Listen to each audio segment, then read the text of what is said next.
while Coles at Glendale has also been listed for last Wednesday.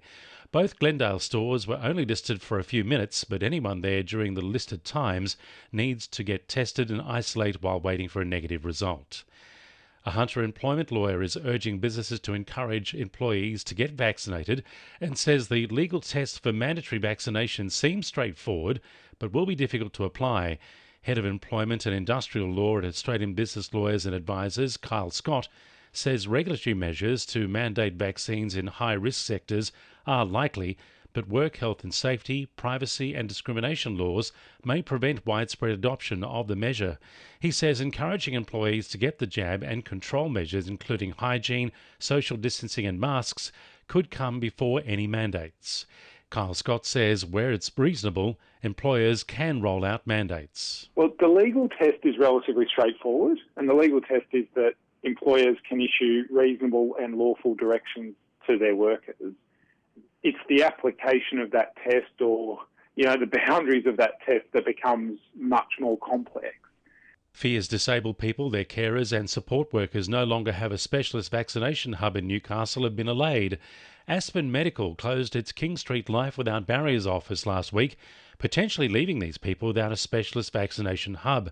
However, the service is moving to Wallsend Library from 9 this morning, and eligible people with an NDIS number, their carers and support workers can email New South Wales bookings at aspenmedical.com.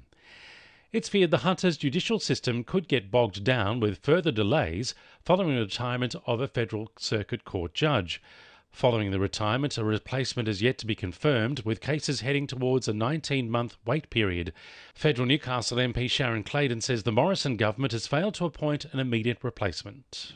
Many of these cases are involving the trauma of marital breakdown and domestic and family violence, issues around drug abuse and child custody disputes. These are things that cannot and should not be waiting for, 12 months or more to get a hearing because we don't have the resources in our courts to deal with them. The New South Wales government has announced anyone stuck at home and unable to work during lockdown now has access to free training. TAFE is offering an extra 60 short courses in a variety of disciplines, including business skills, mental health, marketing, finance and IT. 3,000 training places are available to anyone across the state who's unable to work due to the public health orders. For information, head to the TAFE New South Wales website. 2NURFM Sport. After a clunky 22-16 win over the Bulldogs, the Knights have shown there is still plenty of improvement left. Newcastle had the chance to run away with the game, but once again let in 2 late tries.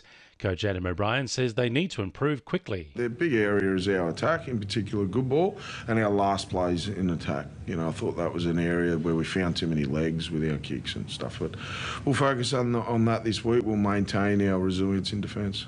Prop David Clemmer looks set for a stint on the sideline after being charged for contrary conduct against the Bulldogs. The charge couldn't have come at a worse time, with Daniel Saifiti also out with a knee injury. He's set to miss 1 week with an early guilty plea. And the Jets will bank on some international talent to boost their squad ahead of the upcoming season. Coach Arthur Pappas has signed 4 overseas players, all in different stages of transfer. He hopes they'll help overcome the Jets' attacking woes. And the winning numbers in Weekend Lotto are 40, 34, 43, 35, 6 and 19, and the supplementaries are 45 and 22. And now you're up to date with the latest 2NURFM Hunter News.